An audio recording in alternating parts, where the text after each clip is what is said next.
Hello and welcome to the Screen Chronicles. I'm Colby. With me, as always, is Steve, and we are back to talk about episodes 7 and 8 of the Winter King series on MGM Plus. We've been working our way through this season, the first season of the Winter King, based on the Warlord Chronicles by Bernard Cornwell, which Steve and we love that trilogy. So we're just going to, before we jump into any spoilers for episodes 7 and 8, we're just going to talk a little bit about what we thought of these episodes, and then we'll jump in to some spoiler talk. So, Steve, what'd you think of these two? I liked them. Definitely, generally a little slower. Right now, I feel like it kind of switched from Arthur coming to King, and now it's building up to the end of the season here. With some stuff, but still, big things happening. Still some interesting stuff. Again, some of the things I'm just like, well, why isn't this mentioned, or when's this gonna happen? Yeah, some that's happened again though, and they do divert a little bit, especially in episode 8 from the book. And I think they actually give us something that's not in the book, which was actually good in the show. It was interesting. I'll just say, like, the magic. So in some of the previous episodes we've seen, it's been like, it just seems like there is magic for sure. And I liked in like episode 8, for instance, that it was kind of vague whether or not magic happened or something else, and that's what I like from The Last Kingdom, and I liked from the books. And so I liked how they did it. It was still cool and showy, but it still could have a rational explanation too. Yeah, I agree, and I think I know exactly what you're talking about with that one. But at the same time, if the fact that they did it that way is inconsistent. That's I mean, with how they've been doing it. You know what I mean? Right? Like it's like, oh, that's good that you did it that way, but for the whole show up until this point, it's just been straight up like magic. Yeah, it's for the most part pretty soft magic for what's been going on. Soft magic.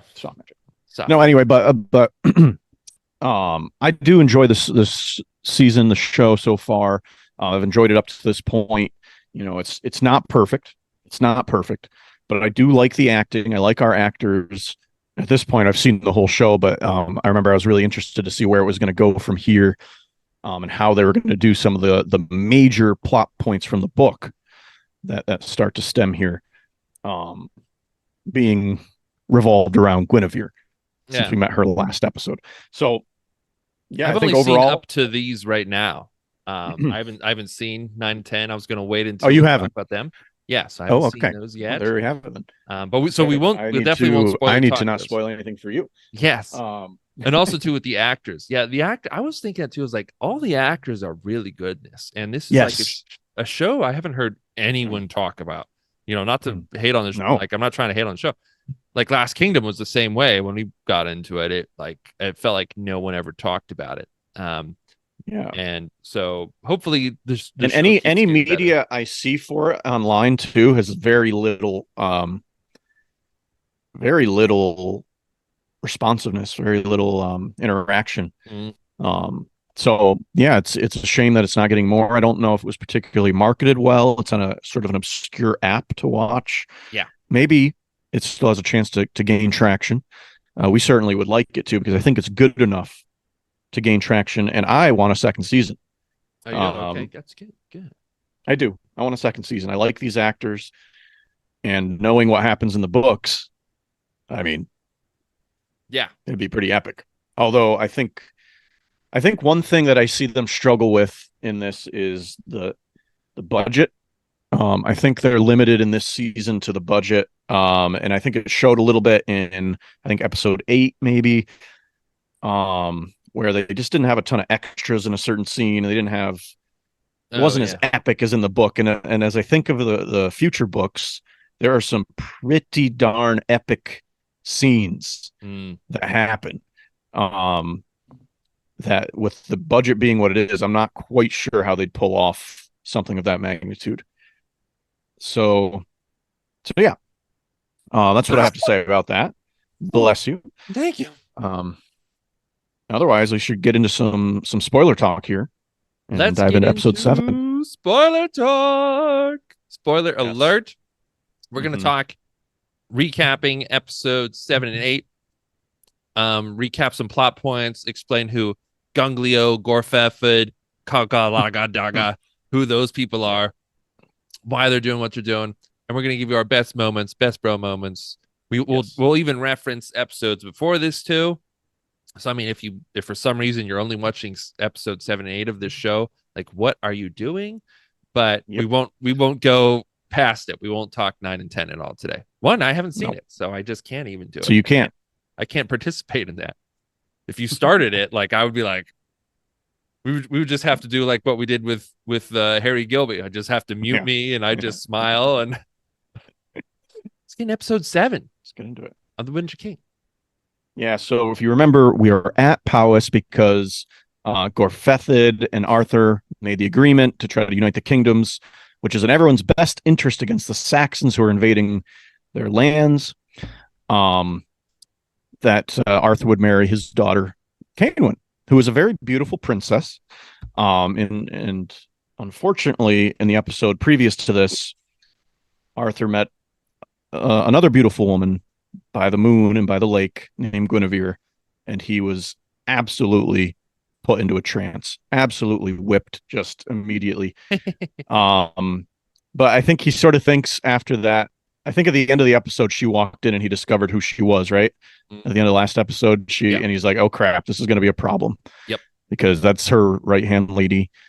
And Guinevere is like sort of she's a princess as well. That's been like, I think her kingdom was taken, right? Like, yeah. I think it was taken by the Saxons. So she's a lady without like a kingdom or land or anything. So she has like the title, but nothing to back it up with. So that's why she's staying with Gorfefid. I think it's like, when Cainwen sees Arthur, she's like pleasantly surprised. She's like, oh, he's very handsome. He's very noble from what I've heard. And he seems nice. Yeah, you can tell Arthur's so I know in this episode. So frustrating because in the like book, she is, it just kind of like happens. You just hear like oh, and he got married or he was getting ready for the marriage, but then he spent all night with Guinevere one time, and then next thing you know, it's married. Like it just like breezes through. But it does breeze through. But I do get the impression when I read the book that Arthur is totally like lost in love. I do get that impression. Like, and that's how he seems whenever Guinevere's around. But now like you get to see it. You get to see him just like get distracted when every time she's around. You get to see him be jealous, which we haven't seen him be like petty or jealous or anything other than like noble the whole show.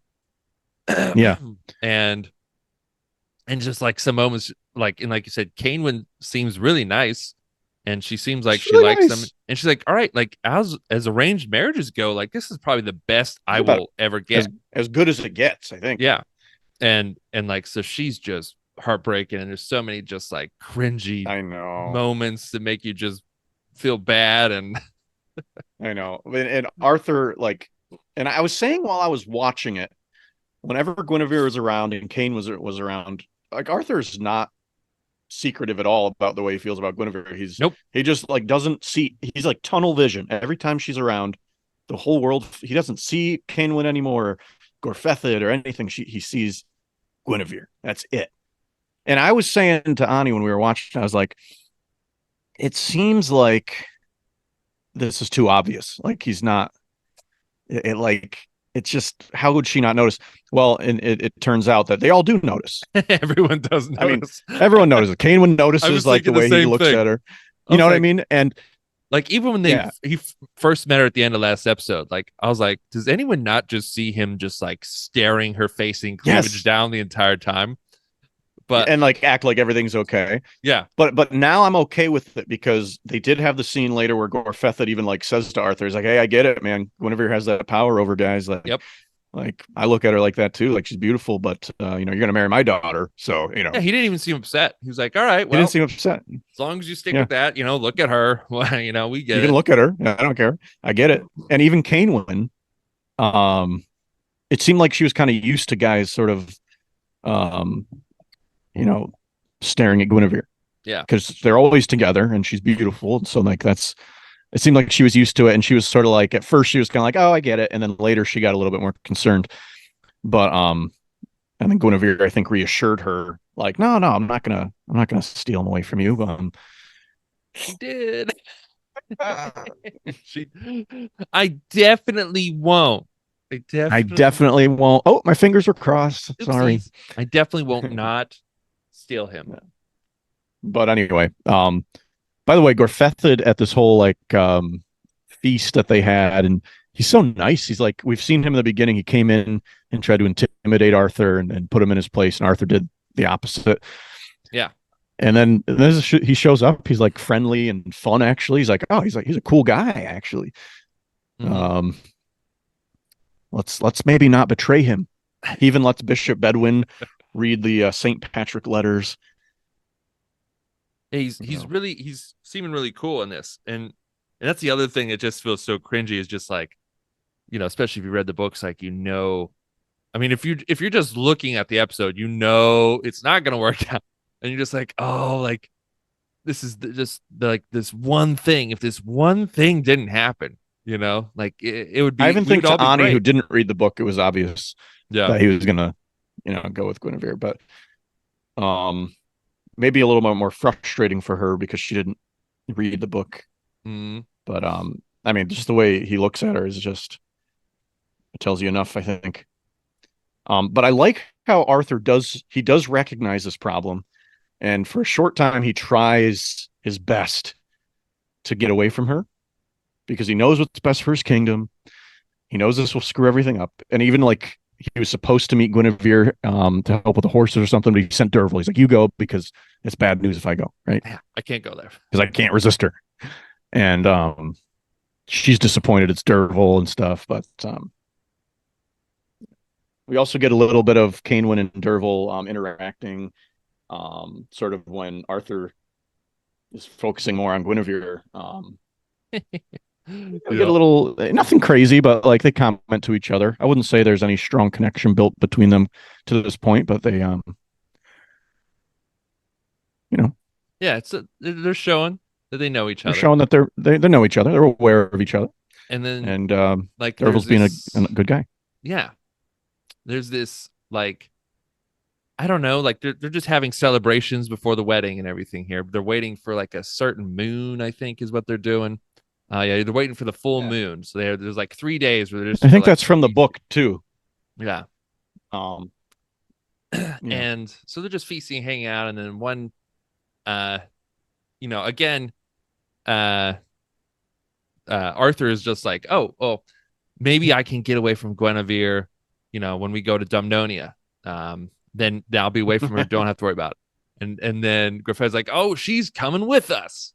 And it's like, oh, crap. And then also, too, during the feasting and everything, Gorfethid's like, oh, I need to find you a husband, Lady Guinevere. You can't go there by yourself. Oh, yeah. And then he brings in one of Arthur's men over, Landval. He's like the French guy.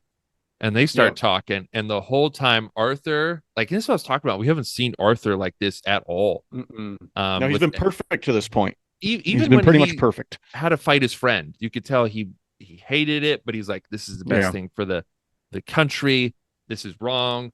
Like, it's one thing I like about the books is that Arthur's flawed. Like, he's not. Yeah. And he is in this as well. It's one thing I really liked about it is he is very flawed. He's still like probably the most noble dude there, but like he's got flaws. And I would say the wisest too. He's still like the wisest, but like when he's been sort of flooded with love, he's been that's messed with his brain a little bit, Yep. Yeah. It's like we said though in the last one, like he's probably just never had this feeling before. He's never been this way feeling for a woman before.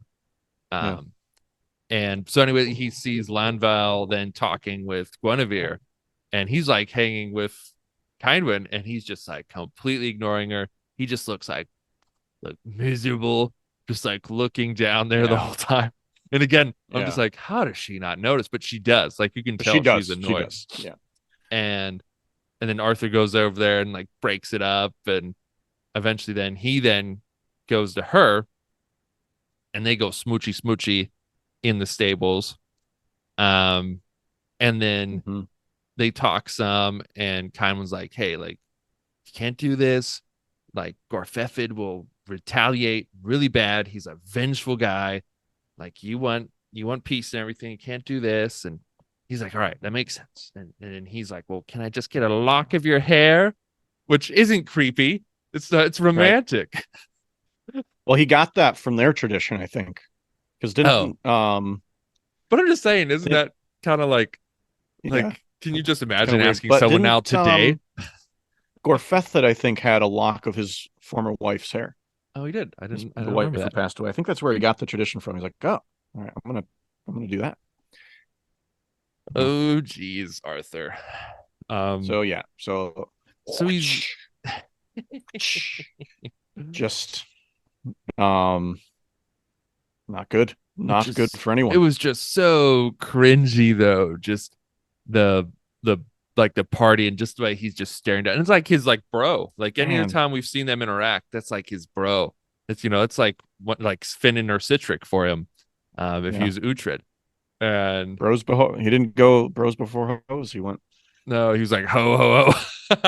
Ho ho ho! Merry Christmas, motherfucker. Yeah, Merry Christmas.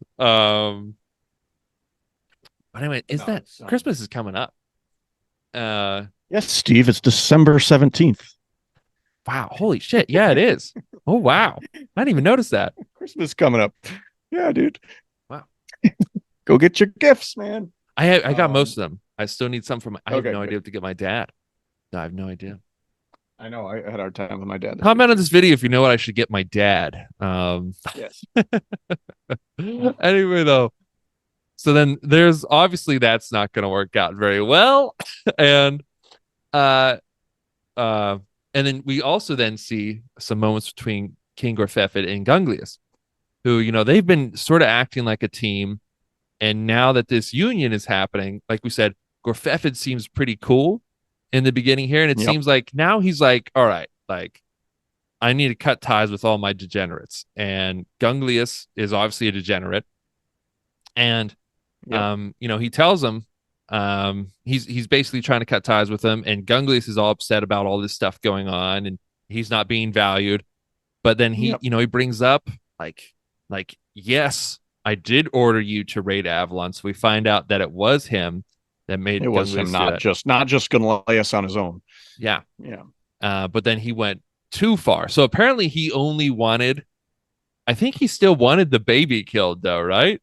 I think so. But he's like, don't kill the freaking kill the queen. Like, and what's wrong with you, idiot? And rape a druidess though. Like, just kill an infant and get out of there, man. Like chill, bro. Come on, don't be dark.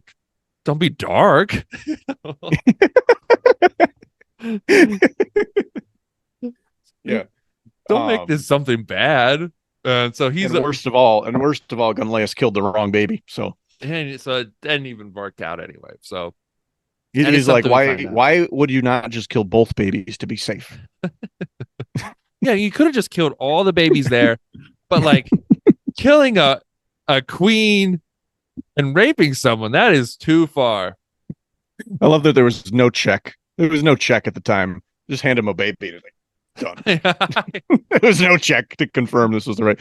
Like, you go to a hospital now, before they even take your temperature, they like scan your bracelet like 5 times. Well, it's because of make sure it's you. This we learned from it. This guy got handed a baby and was like, bam. Well, it's because of moments like this. I think actually Gunglius formed how our medical system works now. I think so. He could then kill the right person. And that's mistakes lead to innovation, Yes, exactly. So thank you, Gunglius, really to your service to our humanity. Yeah, thank you for that. Through the years, So yeah. Where were we? So yeah, joking, anyway, Gunglius. We're joking. Gunglius and Durfel have an interesting storyline in this one too. Oh, and this is one of the things I was talking about. I'm glad this is coming into play. Again, I don't think it was Gunglius though in the books. I think it was just some random priest that Durfel had power over. It was like some random druid that threw Yes. him in the death pit. So It I was. It like was a that. different one that they cut the character out. Yeah. So I think it's kind of cool though to keep Gunglius involved in this and tie him to Durful, because it kind of then makes that whole storyline, because it was just like a part of Durful's backstory in the books. It was just like he was in a death pit, and then and at some point the guy brings up his mother, but then like that's really it. And Yeah. so it seems like though the show has some sort of intention of like using that, which I actually I like more, which is like a positive change. I have to say, Yeah. shout out to the show and the writers for that. Because now Yeah, but like in this Gunglius episode, is a continuing character. Gunleus is like I think she's sort of replaced in the book who his henchmen were, but it's his woman Gladwis. Um Derval notices she has a knife that looks awfully similar to his mother's knife. And it is, in fact, his mother's knife. And so he goes to her and is like, I want that back. And he explains the whole death pit thing, how he survived the death pit, which is like nuts. Like that's in that time period, that's like nuts. That's unheard of in that time period. You know, It's a death pit. You die. it's a death pit for they call it a death pit for a reason. Nobody gets out of the death pit alive. No, it's And not a live pit. she actually, so this story actually scares her because like it must have been a supernatural power. It's why you survived it. You must have, or maybe you're a chosen one, something like that. So she gives him the knife. Like the belief is if you do survive a death pit, you then you own the life of whoever put you in the death pit. Like, yes. And so the same thing was in the books, but Durful had that over. It was just some random druid, and it was just like a little moment. But like now we have this sort of like now Gunglius, who's like this continuing character in the show. Durful has power. He owns his life. Exactly. And so Ladwis, that's what she tells Gunleus. Yeah. She says, he owns you. He owns you. And so now Gunleus has even more motivation to kill Derval. And he attempts to. And fails. And he fails. And it was when Durful was like standing guard of Arthur meeting with Guinevere, I think. And he tries to, and he gets fucked up. And Arthur comes out then. But wasn't it looked like Gunleus was winning, I think, in like in a headlock or something, and Derval acted like he passed out and was able to break it. Oh, was that what he did? I can't remember what he did. I think like, because he came up behind him.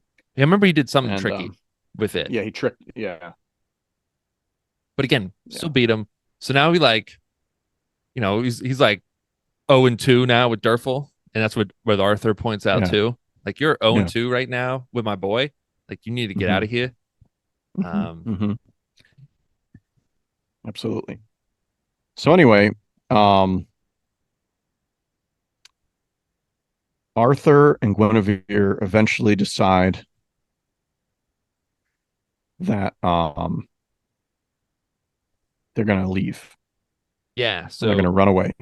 Tynwyn talks with Guinevere because she notices what's going on, and this is another just like gut-wrenching moment because she's like talking with Guinevere. She's like, "All right, like I see there's a thing between the two of you, but like this is the best marriage I can probably get, with my dad. Yeah, especially so I don't end up with Gunglius.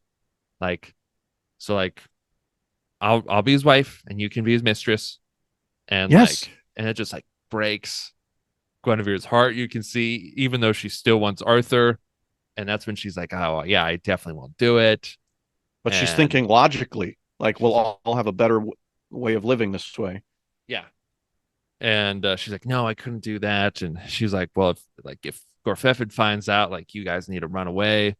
And then eventually Arthur does come to her, and he's like, "Hey, like these feelings are too strong for Guinevere. She's just I'm just too hot for her." And then Kynwyn is pretty mad. She acts like she's not mad. She's like, "You think it's my first time getting told no?" Yeah, it felt bad. Just felt bad. It sucks because she's such a nice character. Like she, She deserves. Deserves And who better. knows? Maybe someday she'll find something. Maybe. I don't know. I don't know. I don't know. Um, I don't know. but anyway, I guess we don't Maybe. really know in the show. We don't really know. We really don't know. We really don't know. So they run away. By the way, the princess, she's worried that her dad's gonna kill both of them, just like he killed her mom, apparently. Yeah. So So okay. just more proof Gorfefid is a loco, you know? He's a yeah. So they run away, and while they're running away, Bishop Bedwin is not aligned with this. You know, Mhm. like some Arthur's men, they're not like, this is a bad idea. Like, we just made this agreement with this crazy guy. Bishop Edwin decides to go back. He decides to go and try to ease tensions. You know, Mm-hmm. he does not agree with this decision. So, who does Arthur turn to try to marry them? This Samson character who's been hanging around the whole time, and he does it with the promise that he can build a church Yeah, because and Samson become is a not bishop, a I think. bishop. Yeah, he's not. He's like, well, I Yeah. can't do it because I'm not a bishop. He's like, I'll make you a bishop. I'll get you a Yeah. church. Yeah. And then if one thing I'll say too with Samson here, it's one, he's played by the actor who played Bonnie Prince Charles from Outlander. Yes. Mm-hmm. The Jacobite sort of leader, or he was really the royalty that was forced out that the Jacobites followed and wanted restored to power. But yeah, it's the mark my words guy is Yep. who's playing it. So if you've Mock seen me. Outlander, Mock me. that's it. Mock me. Mock me. So he's in this, and he's pretty. Again, he's good at this role. I think everyone in this He's good. pretty good. He's good. Yeah. He's the one character I've seen in a lot of other stuff, though. Oh yeah. In Simon Merrill's, I've seen him in stuff too. I'd say for the rest of the characters, I don't know too much. He's Gunlaeus. Oh yeah, he looks familiar. Yeah, I think he's in Nightfall.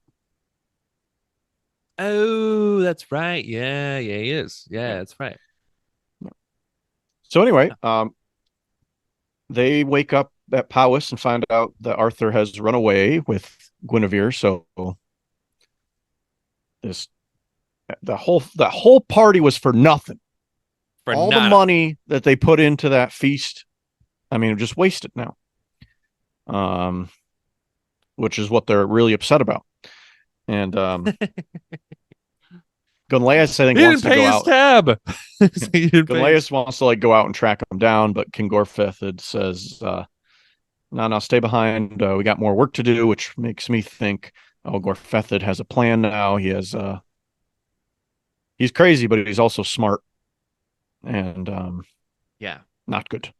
Yeah, the actor who plays him, I wrote his name. I mean, again, they're all great, but especially the next episode here. Yes. What's his name? Anarian Hughes. It's Aneeirin. Anarian Hughes. Okay. He's great in this. I mean, he goes from the intimidating, just staring you down, he just this guy could hurt me somehow, and to being the fun uncle. Yeah.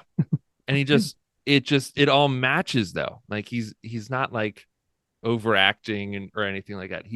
I think he's really good. I hate him. I think he's good. I hate his character, but he's really good at it. The actor is good at doing that character. Yeah. Because it's I would say that character, I don't remember really hating him too much. There was a some stuff eventually goes down in the book, and you're just oh, I want that guy to lose, but I just don't remember as well as I do from the show does make him. So I think that's pretty cool. Yeah. But yeah, that's the episode. All right, that's Arthur's married, 7. ran off. Let's talk about our best moments, our best bro moments here. What is your your best moment from the episode here? I would have to say the interaction with Dervil and Gunlass. Yeah. I like when they fight. And it's cool because there's a lot of context behind it. Um, yeah, I would say that's Yeah, my best one. I like that, and I like that they brought in mentioning like owning the life from the death pit, Mhm. and now it's like Yes. it's to Yes. a character now that's in the show. Like before it was just some random druid that Durfel ran into. And I don't remember anything else happening from it from then on. Yeah. And now we have this character that's sort of tied into everything, and it seems like they have some Yeah. plans with it. So I'm gonna say that. I also liked just watching Arthur be jealous, just because it was like so out of character. Yeah. When he was watching Landval. Not that I Yeah. liked it, but I was just like, this is interesting how they're doing it. Yes. Yeah. You know. Yeah, so Almost I'm gonna like go it's a with Durfel. mystical pull. Yeah. he can't control it. Mm-hmm. Yeah. And it just makes it more real, it makes it more real to me. Yeah. But then best Yeah. bro moment, there's not Yeah. a lot in What would be this your one. best? I'm going to say uh I'm gonna say Gorfefid like being cool in this episode, and Okay. especially too when he saw like Arthur uh staring down Guinevere a bunch already, and like they had Mhm. just like had another wedding ceremony thing, and he's like, ah, don't worry about it, Arthur. Like that was pretty bro, you know what I mean? That's pretty bro. Okay. As Gorfeth gets a bro moment. long as Arthur would have just followed through, that would have been like, he would have been cool. He would have been cool with Yeah. Arthur checking out Guinevere and marrying his daughter. He would have Yeah. been cool with that. Cool. And you? I would say probably the interaction between Arthur, Dervil, and Gunlass after that little altercation where Arthur sort of stands up for Dervil and talks down Gunlass, because I just love to see recognition of Dervil from Arthur Mm, as well, because I like to yeah, see how Dervil's growing as a warrior. So yeah, yeah. that was good stuff. And it was cool too, because Arthur finds out this episode about Durfel, and that Gunglius is the guy who threw him in the death pit and Mm-hmm. then raped and either killed his mom or something. Um, Yeah, and could have been a slave actually, I think. yeah, and so Arthur's just like, look at you showing restraint for the nation, because he's still the nephew of Gorfefid, who they're trying to make Right. this alliance with. So he's like, look at you showing restraint for the kingdom, you know? So Meanwhile, meanwhile, yeah. So yeah. Shall we go to episode 8? let's go to 8. Let's go to Okay. 8. So This one starts had off with a bang. with a bang. Couple of bangs. Couple of bangs. Couple of bangs. This is my best the best start of the episode, from any. Oh my god. Gwen and Arthur. Did you ever seen anything like this before, Steve? No. Oh. I had to actually, so I looked up online what was going on here. Uh-huh. Because I was just completely confused by like the sort of like wrestling they were doing. I was like, why does he keep letting her like win? Like what is Yeah, what's that's the goal here, an Arthur? ancient type of Britannic wrestling. Yeah. And I was just like, Mhm. like he's a good fighter. And I'm just like, how is Guinevere like maintaining this dominant position, you know? And so More powerful than we thought, I guess. yeah. And I looked it up, and what they were doing is what you said. Yeah, it's old Britannic wrestling called Glima, which is from like the Nordic Viking wrestling that they kept in there. So I mean, it starts off with a really hot Glima session. They get tired, and Lady Morgan just walks in to her brother, fully aroused from this Galima session that he was having, and uh and she's like you're his sister, what are you doing? you know Yeah. Come on. You ever heard of knocking? Let's go. Ever knocking, but apparently they've been in there for quite some time doing this. And the only way you can get good at it is if you practice. So if you practice, yeah. I mean, and exactly. And we don't know if he's got a competition coming up. We don't know. Yeah. But I like how Lady Morgan, she's very skeptical of Guinevere. Obviously, she's not happy that it seems as if it's already taken her brother's mind away from what's important. And yeah, so she kind of tells him, all right, we need to get to work.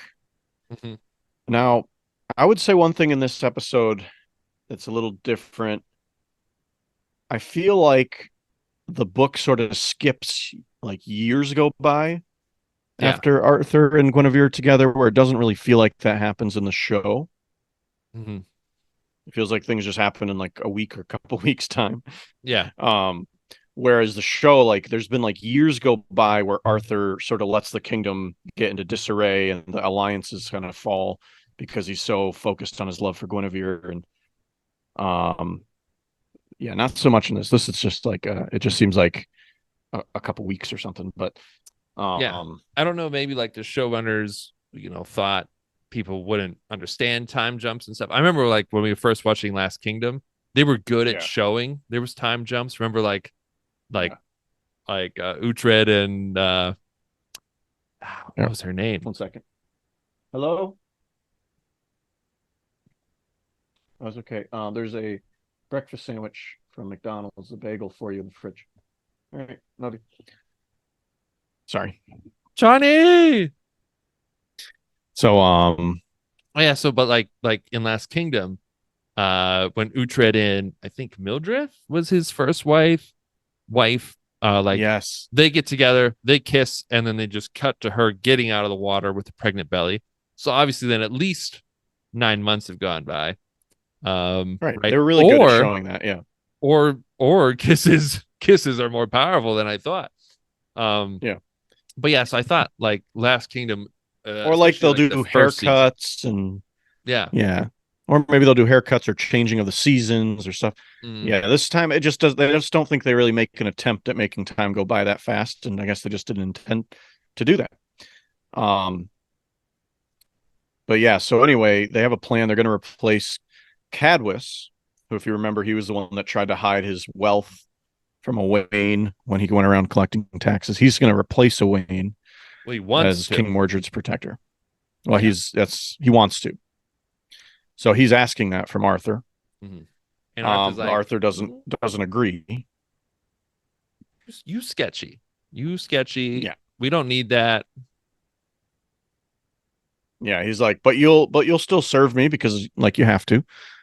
And that'll be enough. That'll be it. So thank you. Thanks for that. Have a good day. There won't be any issues from that. And Samson then, remember the now he's a bishop because he married Arthur de Gwen, is asking for his church. And of course, he decides to pick out right next to Avalon, which is, Merlin's pagan settlement. Yep. Which, really bad planning. Or, like Guinevere eventually says, like, he seems pretty ambitious. Maybe it's very strategic planning then, to try and get rid of the strongest sort of pagan area. That's one thing going on right now.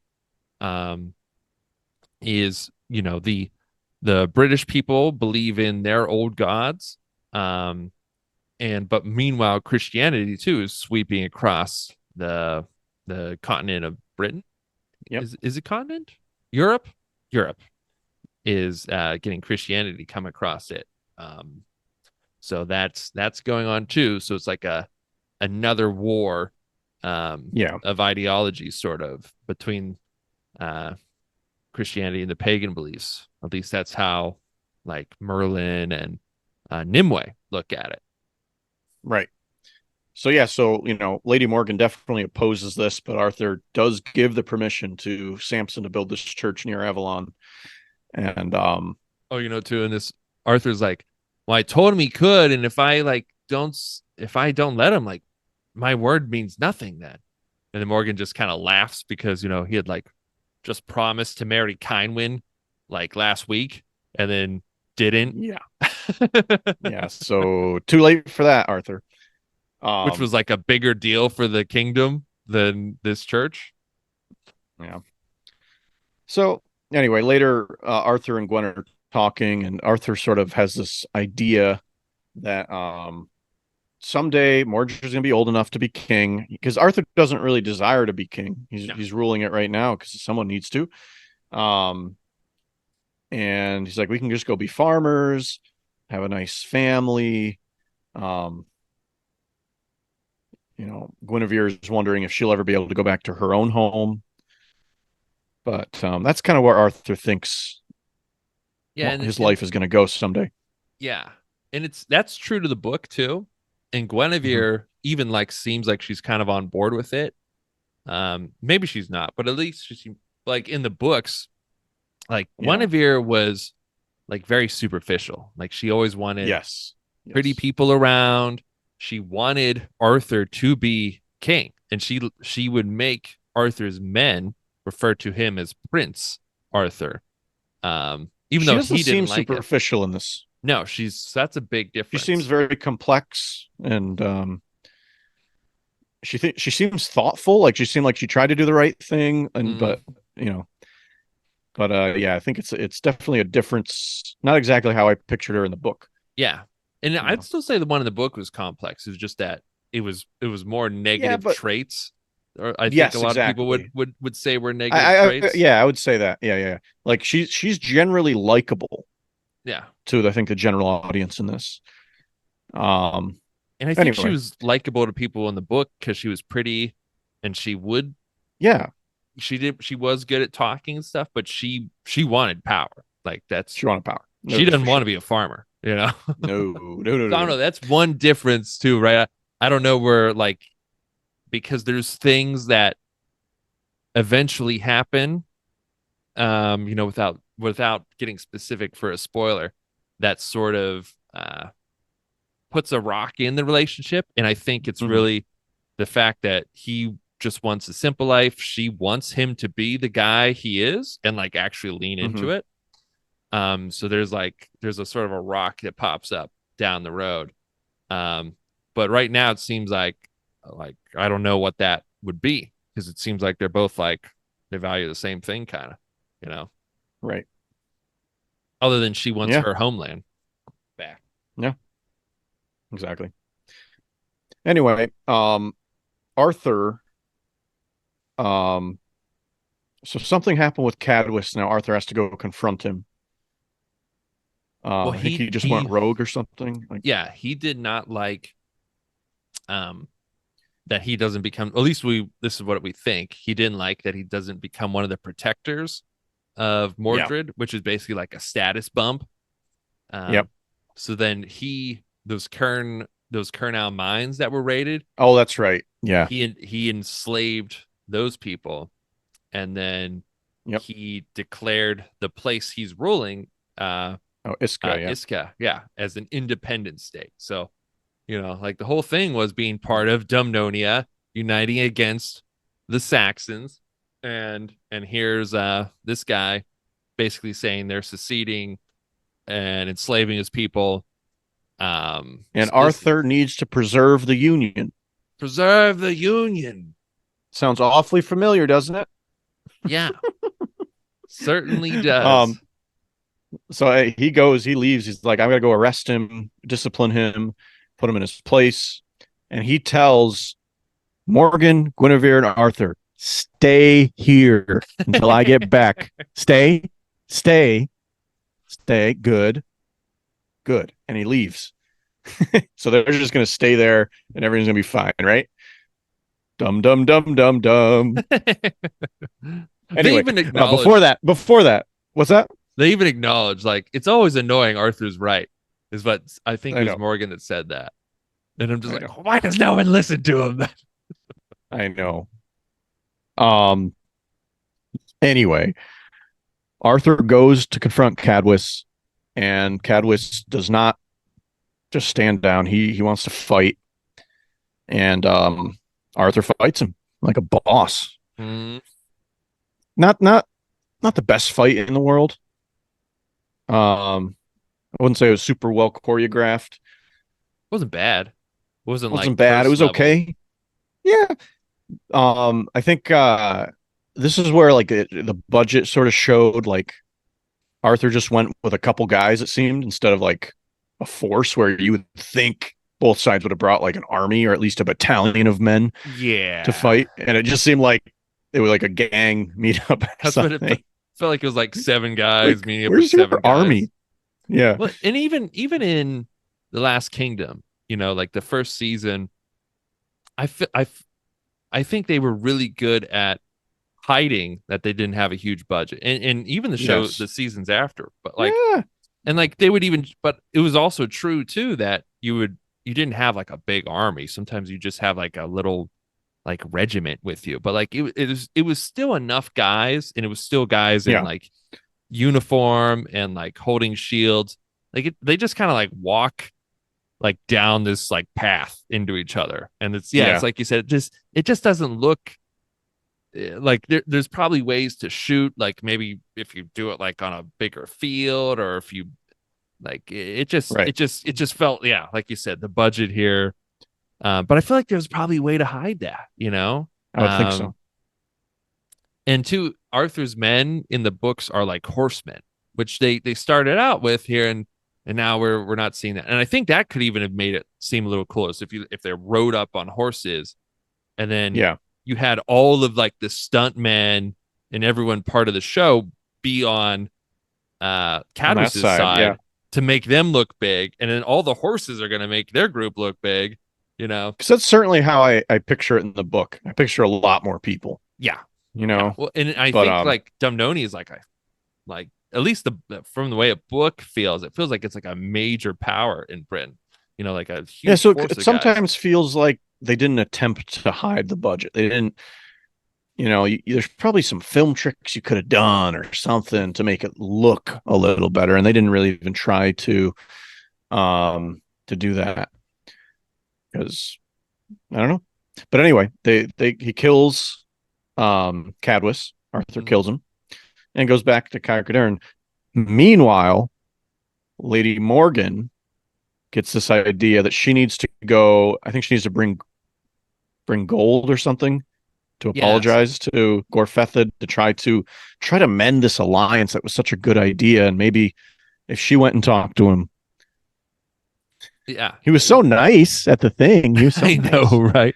So it was, yeah. So Bishop, remember, like you said, Bishop Edwin returned to Radai, I think is how Right. you pronounce it, with King Gorfethid Powys. Yep. And I think he sends a letter saying, like, oh, all you need to do like is pay gold for like the offense. Mm-hmm. So then, yeah, Lady Morgan's like, I'll take it.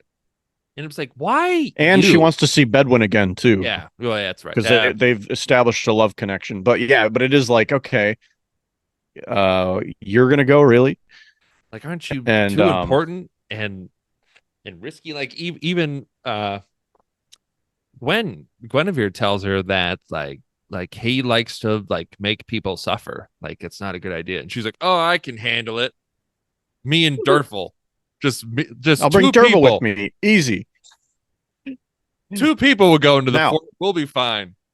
now let's also mention we mentioned earlier about how in the books they skip years, and in those years it's evident that Derval like truly becomes a warrior Yeah. over those times. And now, like I said, it doesn't feel like that much time's gone by. And we haven't seen anything either. I haven't seen anything. So anyway, this is a departure from the books, though. What happens when they go to Yeah. Powys, and I love that when they get to Powys, he's sort of gaslighting them, Gorfethid, sort of gaslighting. Yeah. Yeah. He's Like, being all like, yeah, he's like, yeah. oh yeah. He's just being all slimy Oh and yeah, we're gonna be nice. yeah. And then I know. It's just so dumb. You're just walking into the lion's mouth. I know. He's like, You know? oh, isn't this? And he's like, obvious to me, it just feels like he's being like obviously overly nice, and they're just Yeah. like, yeah, sure, we'll have dinner with you tonight. He's like, oh, you need to stay. It's like, Hmm. no, no, you don't. Oh, good. We're good. Well, that doesn't end very well for them. No. Um, let's hold on that a second. Let's talk a little bit about the conflict between Nimue and Samson. So Samson comes and starts building his church on the land of Avalon. Mm-hmm. Um, and Nimue, she ain't gonna like that. No. She is not going to like that. Um, and she curses them. She curses him and his men. And she comes She's like, in you like guys. all pagan geared up Yes. too, and her Yeah. pagan fit, She put on her Sunday best. his Sunday And best. and she's like, you're all gonna fall ill. You are all gonna fall ill if you keep building this church on this land. And three of Samson's men, they fall ill and die.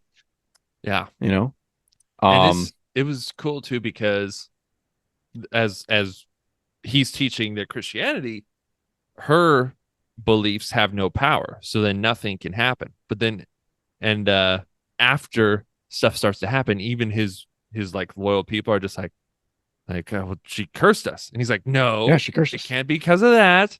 And like right, like you don't believe Yep. other gods exist, do you? And he's like, maybe. you know Yeah. And then she just chucks snakes at them later. yeah, Um, they come as like an angry mob with yeah.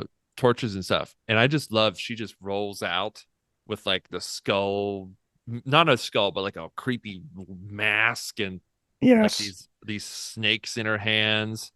And yeah, what does she do? Does she throw one? Yeah, she throws them out, and so they like drop the fire, they burn themselves essentially. So again, here too, Yeah. she doesn't do this is what I was talking about. Yeah. Like she doesn't do we don't see magic happen. We don't see her go to the camp and go like and those guys then Right. get sick.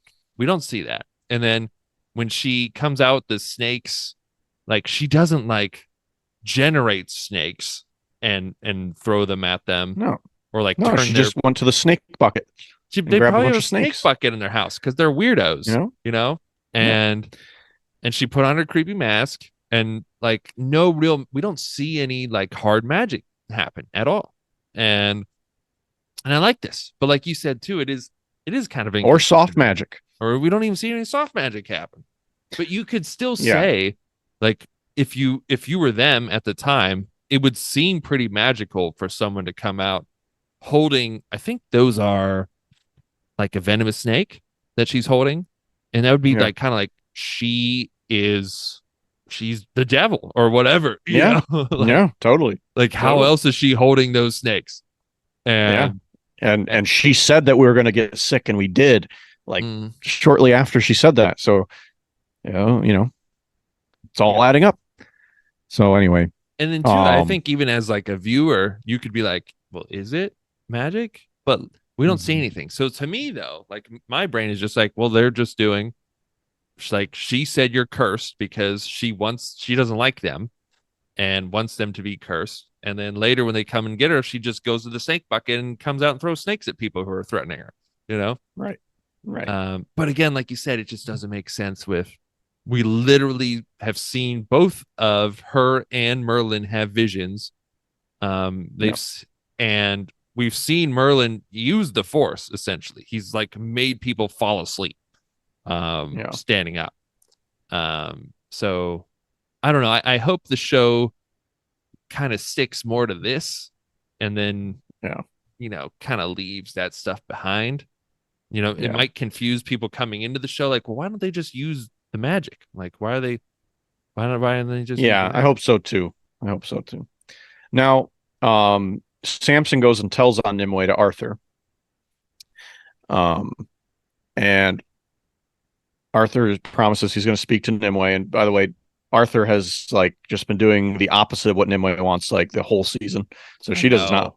very fond of Arthur anymore. And he basically I comes. know. She does say, "Yeah, I cursed the men. I said that. I said I would. I cursed them, and it's the will of the gods." Arthur remains skeptical. He's like, "Okay, but we need to have peace, Nimue." Which to Nimue, that's like, "Oh, so you're really siding with them because you need to be getting them off my land." You know, So you're pro Christian. You're not pro Britain gods. And then yeah, I don't think we hear in the show, or maybe has said a line, but in the books, anyways, Arthur from these books is not religious, and he's actually kind of annoyed with religion because of how he thinks like it makes people divided. yeah, Um, but that's kind of the impression I'm getting here now. Like I don't think he believes yeah, the curse happened. I don't think he believes it's yeah, real. yeah. And then he finds opium. Opium. Mm-hmm. And she's like, "Oh, you can use that to sleep." Opium. I mean, we pretty much do the same thing Detective. now That's with that's Arthur Holmes. You know, yeah. using his detective skills. And he's just like, "But doesn't a lot of opium kill people?" And she's like, "Yep." I He's mean, like, technically, but did you do that then?" And like she never answers this. She's like, if they yeah, died, it was the gods. Like she never says if she'd poisoned them or not, right. which I don't Yeah. know. I don't know. Maybe they just got sick, because it's like cold and rainy in Britain and you're Mm-hmm. in a place without like any good shelter because you're building this church and you got sick, you know? Yes. Or did she No. poison you with she OD you on opium, Or did Yeah, the I know gods something do you it? don't right now. Oh, okay. Well, don't tell me then. I won't. I won't. But I think it's But cool. I think it's cool that you but yeah, don't I'm know. I'm happy with how they do. Anyway, um, so yeah, so that's what's going on there, and then back to Powys with um Derville and Lady Morgan. They're sort of like sitting there, like, where is Bishop Edwin? Where the heck is he? And Gorford, they're like, oh, that reminds me for the surprise, the dessert, the These there is sons. yes, That's how they speak in and Powys.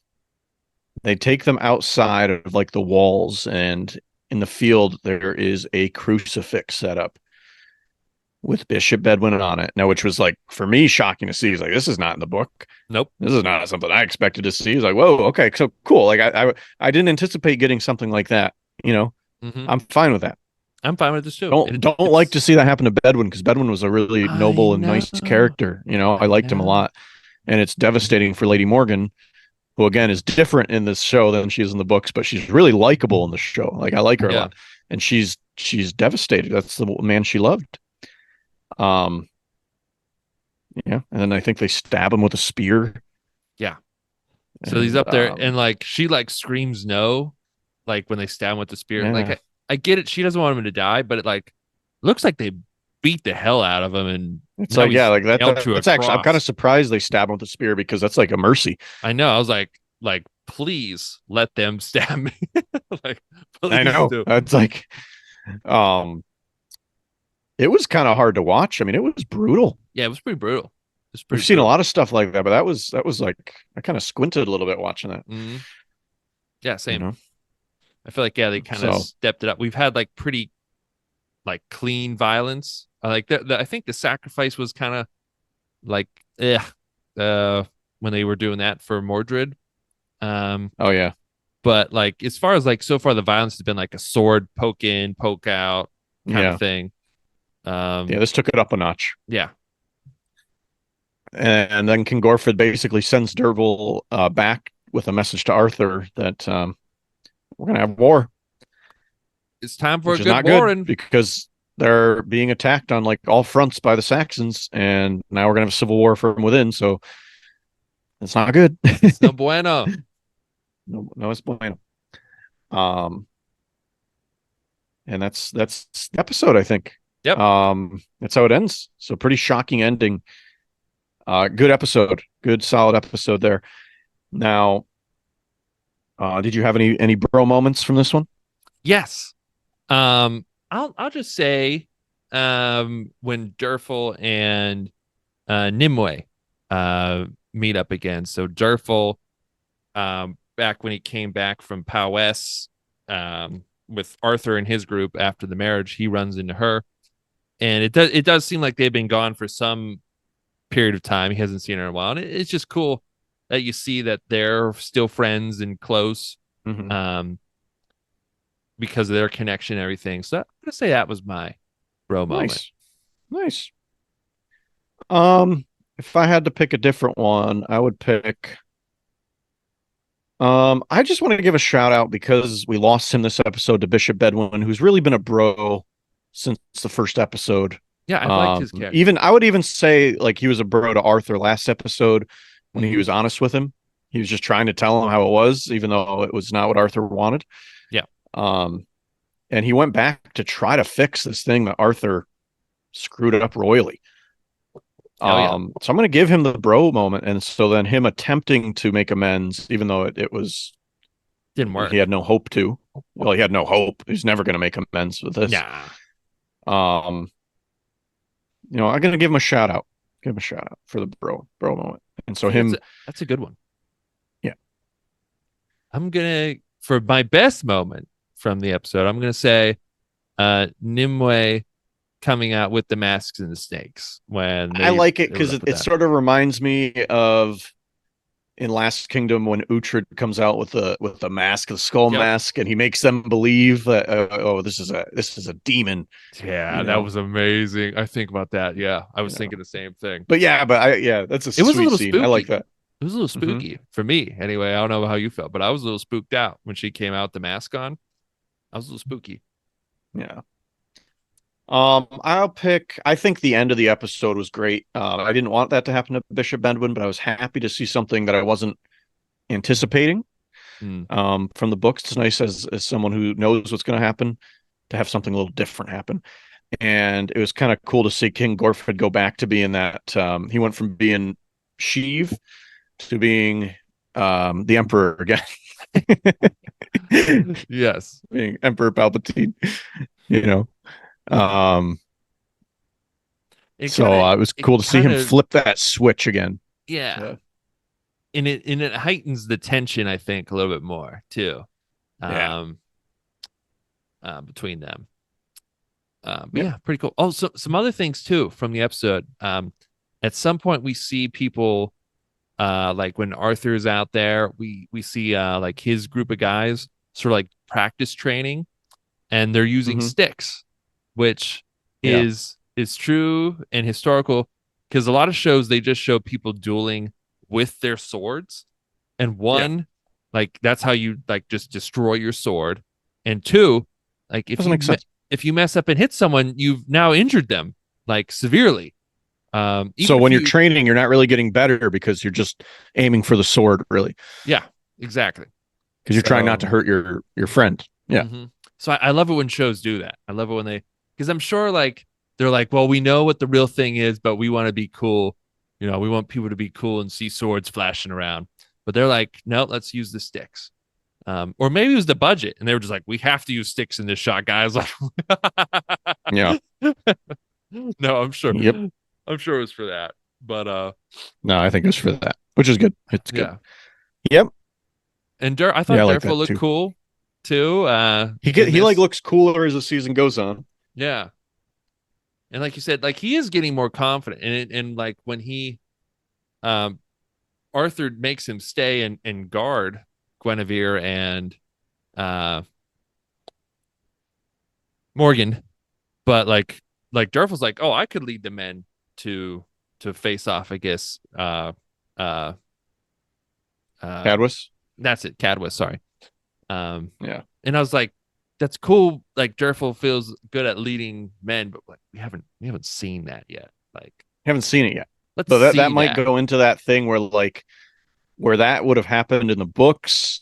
Durfel, it might have been years later, right? Like, oh yeah, where it doesn't feel like it's been like that here in the show. Maybe it has, but It doesn't feel like it. It doesn't feel like it from anything we've heard or seen.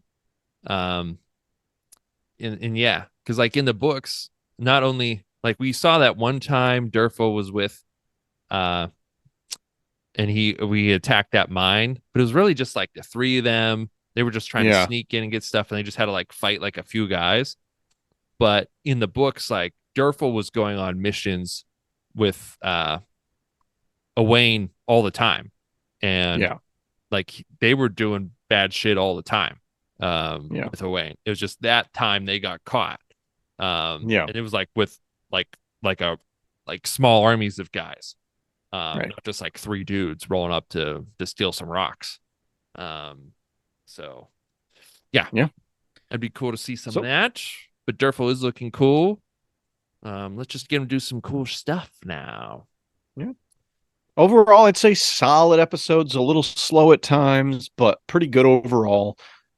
Nothing, I wouldn't say anything that was outstanding from these two, but I think overall, really, it continues to contribute to what's been a good show. And now we have the next two will be the last two episodes of the season. So that's, wrapping it up sometimes is what makes or breaks a show. So we'll see how it goes. Tune in for that, and then we'll put out a review for the whole season then too. Check it out. Check out our Last Kingdom stuff too if you're a fan of this. And otherwise, it's like we always say, death to Dumnonia, and Destiny's all. And goodbye. Goodbye. When did we start saying that?